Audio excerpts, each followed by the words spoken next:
참여신부 최정원 토마스입니다.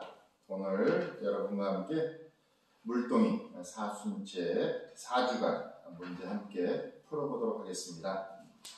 먼저 물동이 교재의 첫 번 맨 위에 있는 박스 내용 함께 읽도록 하겠습니다. 나는 참 포도나무요 나의 아버지는 농부이시다. 올해 5월 24일까지 우리 교회는 찬미 받으소서 특별 기념의 해를 보내고 있습니다.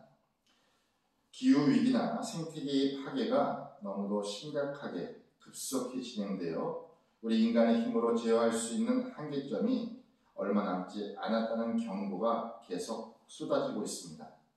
지금 전 세계를 뒤덮은 코로나19 바이러스의 대유행은 어쩌면 우리에게 주는 경고일지 모르겠습니다. 프란치스코 교황님은 2015년 생태 회칙 찬미 받으소서를 발표해 인류의 생태적 회개와 행동을 요청했습니다.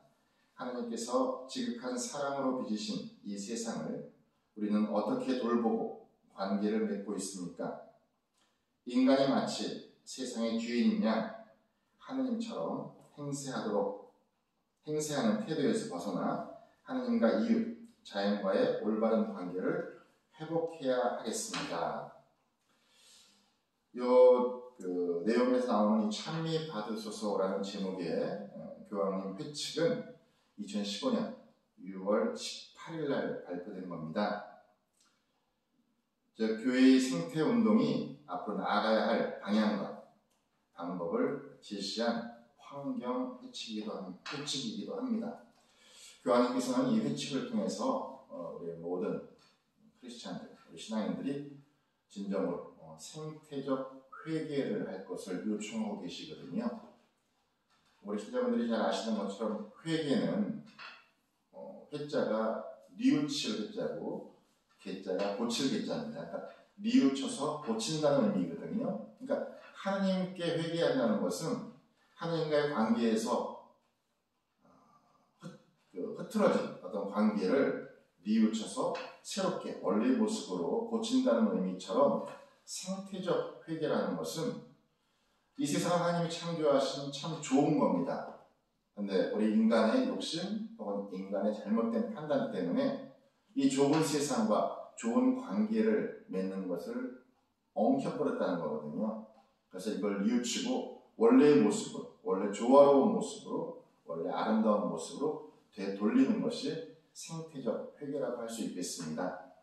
교황님께서는 찬미 받으소서라는 제목의 교회 회칙을 통해 우리 신자 여러분들이 하나님의 창조물인 이 세상과 잘 조화롭게 다시 창조의 원래의 목적, 선한 그 목적을 되찾을 수 있도록 삶 안에서 실천해 주실 것을 강조하고 또 부탁드리고 있는 겁니다.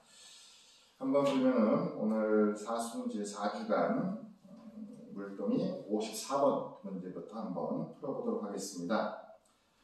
54번, 55번, 56번 문제는 사순 4주일 1독서, 2독서 복음 말씀을 통해서 풀 수가 있는데요.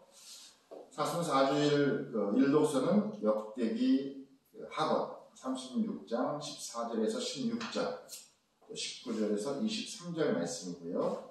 2독서는 에베소서 2장 4절에서 10절 복음 말씀은 요한복음 3장 14절에서 21절 말씀입니다. 54번 문제는 사순 제4주간 제1독서 말씀의 내용입니다. 1독서 역대기 하권 36장 23절 말씀이거든요. 주 하늘의 하나님께서 세상의 모든 나라를 나에게 주셨다. 그리고 유다의 예루살렘에 당신을 위한 집을 지을 임무를 나에게 맡기셨다. 이런 내용입니다. 그렇다면 빈칸의 답은 예루살렘이 되겠죠.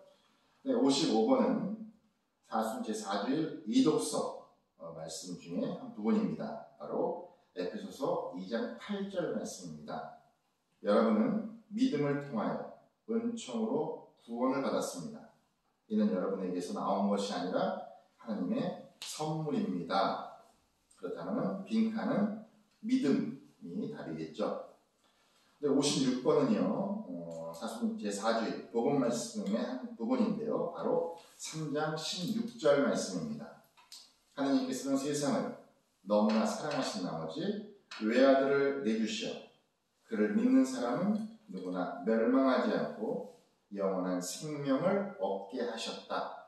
그렇다면 빈칸은 바로 생명이 답이 되겠죠. 다음 장으로 넘어가겠습니다.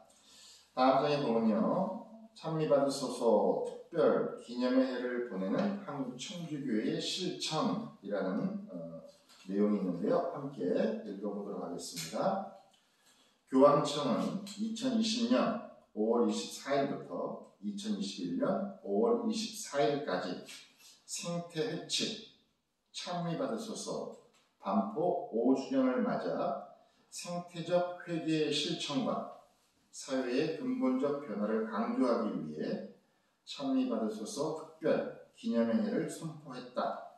2021년 초부터 가정, 교구, 수도회, 학교 등에서 찬미받으소서 정신에 따라 7년 여정을 이어가자고 요청했고, 이에 한국천주교회는 울부짖는 우리 어머니 지구 앞에서 라는 특별 사목교서와 실천 지침을 발표했다. 특히 생태적 삶의 궁극적인 출발점인 가정 공동체에서는 생태적 기도를 하고 버리는 문화와 관련된 물질적이고 의식적인 쓰레기를 줄이고 지구온난화를 부추기는 에너지 사용을 줄이기 위해 일상의 불편함을 감수하며 우리 농산물과 채식을 생활화하는 식생활 습관 개선을 실천하자고 지침을 제시했다. 이런 내용이 있죠.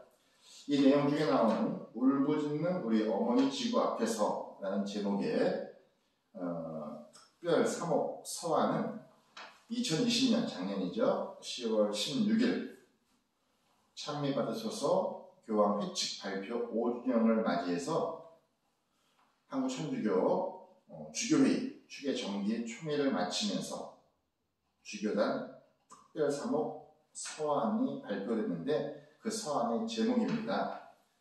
이 울부짖는 우리 어머니 지구 앞에서 라는 제목의 서한에는 코로나 사태를 단순히 의학적, 경제적 시각으로 보기보다는 현대 문명 전체의 구조와 균형 안에서 통합적으로 보아야 한다고 강조하면서 코로나 사태는 인간이 자연을 무한으로 개발하고 소비하고 폐기해도 되는 소유물로만 보고 피폐시키고 약탈해온 결과라고 선언합니다.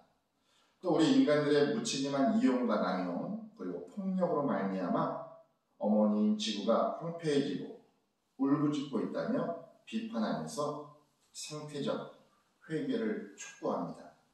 나아가서 한국천주교회의 그동안의 올바른 역할에 소홀했음을 인정하고 참여하는 마음으로 생태적 회개를 실천할 것을 다짐합니다. 이 생태적 회개는 교회가 수행해야 할 복음화 사명과 사목활동의 가장 중요한 주제이며 이 시대의 징표이고 사랑의 실천이라고 강조하고 있습니다. 여러분 아마 57번 문제 한번 같이 풀도록 하겠습니다. 57번 한국천주교회의 찬미받으소서 특별기념의 해 실천 지침에서 가정 공동체에서 드리는 생태적 기도에 관해 설명하는 내용으로 잘못된 것을 골라달라고 얘기하고 있죠. 보기가 1번이 생태계와 관계성을 회복하는 기도이다. 2번이 그리스도와 상관없이 자연과 환경 보호만을 추구하는 기도이다. 3번 일상의 모든 순간 안에서 하나님을 발견하고 체험하는 통합적 기도다. 4번 소비주의에 물들었던 삶에서 벗어나 물질적으로 검소하지만 정신적으로 풍요로운 삶을 추구하는 기도다. 라고 보기가 4개가 나와 있는데요. 그 밑에 참고사항 함께 읽어볼까요? 생태적 기도는 자연과 환경 보호만을 추구하는 녹색 기도가 아니라 우리 인류와 함께하고 있는 정치, 경제, 사회, 문화 등 일상의 모든 순간 안에서 그리스도를 발견하는 육화의 기도다라고 설명하고 있죠. 그렇다면 보기 중에 2번 그리스도와 상관없이 자연과 환경 보호만을 추구하는 기도다. 이 내용이 틀린 거겠죠. 58번 볼까요? 58번 한국천주교회에 참여받으셔서 특별기념회의 실천 지침에는 가정공동체에서 쓰레기와 에너지 사용을 줄이는 일상의 불편함을 감수하자고 제안합니다. 다음 중 일상에서 즐거운 불편을 실천하는 방법이 아닌 것을 라고 4가지의 예가 있죠. 1번이 자가용 대신 대중교통 이용하기, 2번 사용하지 않는 전기제품 플러그 뽑기, 3번 비닐봉투 등 일회용품 사용 줄이기, 4번 인터넷 쇼핑이나 택배 많이 이용하기. 당연히 이건 4번 인터넷 쇼핑이나 택배 많이 이용하기겠죠. 왜냐하면 대중교통 이용하는 것은 우리가 자차 이용을 조금 자제하면서 공기, 환경에 도움을 줄 수 있는 거고요. 근데 전기제품 플러그 뽑기는 전기전력을 통해서 우리가 전기를 만들어내는 데 있어서 많은 이산화탄소가 발생한다고 하잖아요. 거기에 도움이 되는 거고, 그다음에 비닐봉투, 일회용품 사용 줄이기는 당연히 쓰레기 줄이는 결과를 통해서 우리 지구 환경에 큰 도움이 될 수 있겠죠. 하지만 인터넷 쇼핑이나 택배를 많이 이용하다 보면 여러분도 경험하고 계시겠지만 일회용이든지 아니면 많은 포장, 비닐, 플라스틱, 스티로폼 등등이 나와서 우리 지구 환경에 도움은커녕 많은 피해를 입히는 결과가 되겠죠. 59번 볼까요? 한국천주교회에 참여받으셔서 특별기념회의 실천 지침에는 가정공동체에서 식생활 습관을 개선하자고 제안합니다. 다음 중 가장 바람직한 식생활 습관은? 이라고 묻고 있죠. 1번은 매끼 고기 반찬을 식탁에 올린다. 2번 값싼 수입 농산물을 많이 이용한다. 3번 채식 위주의 밥상을 차린다. 4번 배달 음식을 자주 이용한다. 당연히 3번 채식 위주의 밥상을 많이 차린다가 어쩌면 우리가 소박하게나마 가정에서 식생활 습관을 개선하는데 큰 무리 없이 실천할 수 있는 내용이 아닐까 생각해 봅니다. 우리 그 다음 장으로 넘어가겠습니다. 60번이죠. 60번. 예수님께서 제자들의 발을 씻어주신 이야기 요한복음 13장 1절에서 20절. 이 내용은 요한복음에만 나옵니다. 교회의 성중한 전례 중 이 이야기를 복음으로 읽고 발 씻김 예식을 행하는 때는 언제입니까? 라고 묻고 있죠. 그래서 그 예는 주님 순환 성지주일, 주님 만찬 성목요일, 주님 순환 금요일, 성토일 이 4가지 중에 하루를 골라야 되는데요. 한번 우리가 예로 제시된 그 내용을 한번 간단히 살펴보도록 하겠습니다. 먼저 1번 주님 순환 성지주일. 우리가 흔히 종려주일이라고 하죠. 종려 나뭇가지 이렇게 흔들면서 예식 중에 한다고 해서 이날은 예수님께서 십자가형을 앞두고 예루살렘으로 입성할 때 군중들의 환영을 받는 사건을 기념하는 날을 말합니다. 부활 제축일 전 주일로서 이날부터 우리가 성주간이 시작됩니다. 그래서 우리 신자분들이 잘 알고 있는 것처럼 성지주일이 바로 이날입니다. 그다음에 주님 순환 성금요일은 예수님의 순환과 십자가상의 죽음을 묵상하고 기념하는 날이죠. 이날은 1년 중 유일하게 미사가 없고 순환 예식만 거행합니다. 예수님이 숨을 거두신 오후 3시에는 십자가의 길 기도를 하고 또 우리 모든 신자 여러분들이 금육과 또 한 끼 단식을 의무적으로 지켜야 하는 날이죠. 성토요일은 부활절 전날로 우리가 흔히 망부활, 부활을 기다린다는 날입니다. 주님의 무덤 옆에 머무르면서 주님의 순환과 죽음을 묵상하는 오후까지의 시간을 가리킵니다. 2번으로 제시된 주님 만찬 성목요일은 예수님이 제자들과 최후의 만찬을 가진 뒤 겟세마네 동산에서 고뇌하다가 체포된 날을 기념하는 날이죠. 그렇다면 문제에서 제자들의 발을 씻어주신 그 시간은 바로 주님 만찬 중에 예수님께서 솔선수범으로 제자들의 발을 씻어 주셨잖아요. 다음 2번 주님 만찬 성목요일 날 이 이야기를 복음으로 읽고 또 성목요일 미사 중에는 발 씻김 예식을 행하고 있습니다. 61번 볼까요? 예수님께서 제자들의 발을 씻어주는 이유는 무엇입니까? 요한복음 13장 1절에서 20절까지 내용을 읽어보면 나오겠죠. 요한복음 13장 14절 내용입니다. 주님이며 스승인 내가 너희의 발을 씻었으면 너희도 서로 발을 씻어주어야 한다. 내가 너희에게 한 것처럼 너희도 하라고 내가 본을 보여준 것이다 라는 내용이 있습니다. 그렇다면 3번 예수님이 하신 것처럼 서로 발을 씻어주라고 본을 보여주기 위해서가 답이 되겠죠. 62번 보겠습니다. 다음 중 예수님께서 주신 새 계명은 무엇입니까?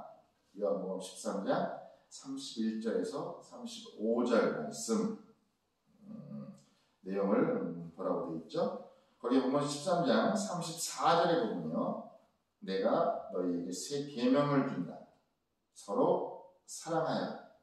내가 너희를 사랑한 것처럼 너희도 서로 사랑하여라 라는 내용이 있습니다.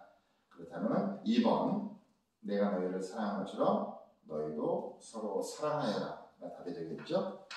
63번 예수님께서는 하느님 아버지를 뵙게 해달라는 필립보에게 어떻게 답했습니까? 요한복음 14장 1절에서 14절의 말씀인데요.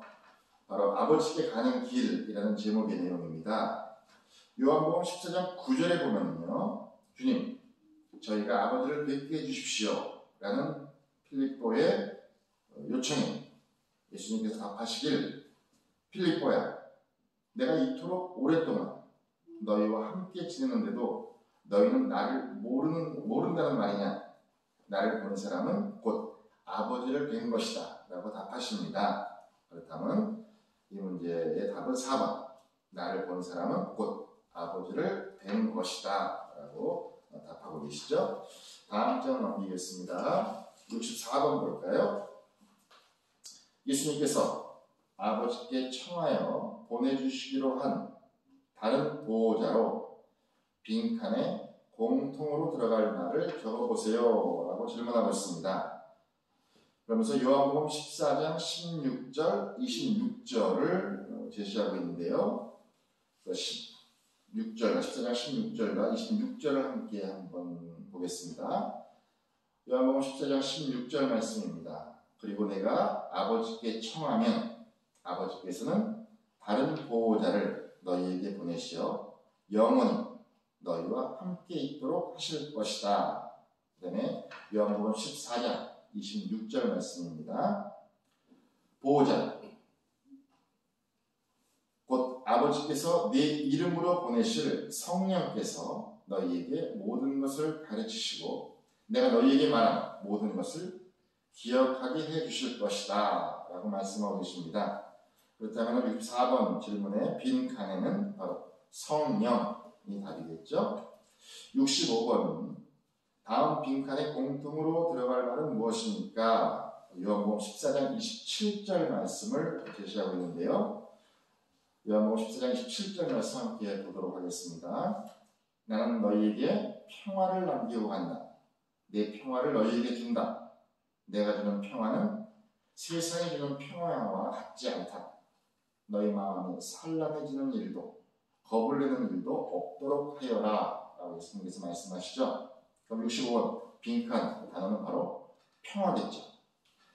66번 보겠습니다. 예수님께서 당신과 제자들과의 관계를 포도나무와 그 가지의 관계로 비유하십니다. 요한복음 15장 1절에서 17절 말씀인데요. 예수님을 따르는 제자들이 많은 열매를 맺기 위해서는 어떻게 해야 합니까? 라고 묻고 있습니다. 그러면 요한복음 15장 1절에서 17절 말씀, 나는 참 포도나무다라는 제목의 내용인데요. 그 내용 중에 요한복음 15장 4절 내용입니다. 예수님께서 말씀하시죠. 내 안에 머물러라. 나도 너희 안에 머무르겠다. 가지가 포도나무에 붙어있지 않으면 스스로 열매를 맺을 수 없는 것처럼 너희도 내 안에 머무르지 않으면 열매를 맺지 못한다 라고 말씀하고 계십니다. 그렇다면 66번의 문제는 바로 1번 예수님 안에 머물러야 한다 답이 되겠죠. 67번 보겠습니다. 다음 빈칸에 공통으로 들어갈 말을 적어보세요 라고 하면서 요한복음 15장 12절 내용을 제시하고 있습니다. 또 요한복음 15장 9절도 함께 얘기하고 있죠. 그러면 9절과 10절 내용을 함께 보겠습니다. 15장 9절 말씀입니다. 아버지께서 나를 사랑하신 것처럼 나도 너희를 사랑하였다. 너희는 내 사랑 안에 머물러라. 12절 말씀입니다. 이것이 나의 계명이다. 내가 너희를 사랑한 것처럼 너희도 서로 사랑하여라. 그렇다고 빈칸의 단어는 바로 사랑이겠죠. 마지막 문제 68번 한번 보겠습니다. 다음 중 성령께서 하시는 일이 아닌 것은 하면서 요한복음 16장 5절에서 15절을 제시하고 있는데요. 요한복음 16장 5절에서 15절은 성령께서 하시는 일이라는 제목의 내용입니다. 이 16장 5절에서 15절 중에 8절, 13절, 또 14절 내용을 보면 우리가 68번 문제를 풀 수 있겠죠. 먼저 16장 8절 내용입니다. 보호자께서 오시면 죄와 의로움과 심판에 관한 세상의 그릇된 생각을 밝히실 것이다. 13절입니다. 그분 곧 진리의 영께서 오시면 너희를 모든 진리 안으로 이끌어 주실 것이다. 그분께서는 스스로 이야기하지 않으시고 들으시는 것만 이야기하시며 또 앞으로 올 일들을 너희에게 알려주실 것이다. 14절 말씀입니다. 그분께서 나를 영광스럽게 하실 것이다. 나에게서 받아 너희에게 알려주실 것이기 때문이다. 라는 내용이 있습니다. 그렇다면 68번 성령께서 하시는 일이 아닌 것은 1번 죄와 의로움과 심판에 관한 세상의 그릇된 생각을 밝히실 것이다. 바로 8절 말씀이죠. 2번 모든 진리 안으로 이끌어 주실 것이다. 그리고 3번 스스로 이야기하면서 앞으로 올 일들은 알려주지 않을 것이다. 13절 16장 13절 내용을 보면 그분께서 스스로 이야기하지 않으시고 들으시는 것만 이야기하시며 또 앞으로 올 일들을 너희에게 알려주실 것이다 라고 답하고 계시죠. 그러면 68번에 3번 보기는 잘못된 거죠. 4번은 16장 14절 말씀 예수님을 영광스럽게 하실 것이다. 그러면 답은 3번이 되겠죠. 예, 지금 우리가 사순시기를 지내고 있는데요. 이렇게 물동이를 통해서 성경을 읽으면서 예수님의 순환과 고통과 죽음 좀 더 가깝게 마음속에 되새기면서 더 기쁘고 즐거운 부활을 맞이하기 위한 시간입니다. 우리 신자 여러분들 많이 일상의 삶이 많이 조금 힘겹고 지칠 어떤 분위기이지만 마음만 또 하나님을 향한 믿음과 신앙만은 지치지 마시고 항상 활기 있는 모습으로 머무셨으면 좋겠습니다. 또 오늘 우리가 보았던 생태적 회개, 저는 큰 실천은 안 하는데 이 내용을 보면서 저 나름대로 아주 작은 실천을 하나 하고 있습니다.